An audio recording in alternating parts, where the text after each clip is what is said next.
For millennia, humanity gazed at the heavens, charting the stars with the naked eye. We told stories with the constellations, but the universe kept its secrets just beyond our reach.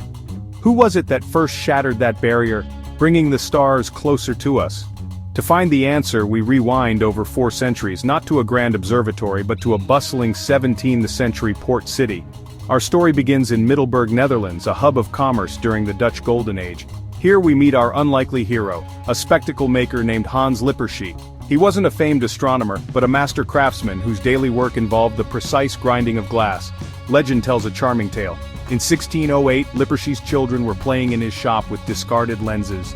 By chance, they held 2 up in a line, peering at a distant church weather vane, and gasped in amazement. Whether by this accident or his own experiment, Lippershey realized the incredible effect. Lining up a convex and a concave lens made distant objects appear startlingly close. Imagine that moment, looking across a field and suddenly seeing the texture of bricks on a faraway steeple, as if you could reach out and touch it. Recognizing the potential, Lippershey quickly constructed a tube to hold the lenses at the perfect distance, creating what he called a kieker, or looker. It was simple, but it was the world's first practical telescope. He immediately sought a patent from the Dutch government, but his application was contested by another maker, Jacob Medius.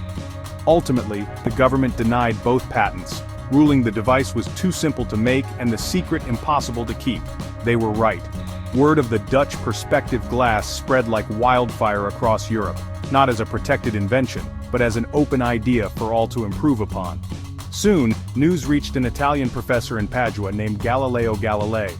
While others saw a tool for earthly advantage, Galileo saw the key to the cosmos.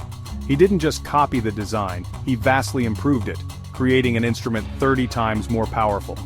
Then, he did something revolutionary. He pointed it at the night sky. What he saw changed human history. The moon was not a perfect orb, but a world of mountains and craters. Jupiter had its own moons, challenging the idea that everything revolved around the Earth. The universe was suddenly filled with new worlds and profound mysteries. So next time you gaze at the stars, remember Hans Lippershey.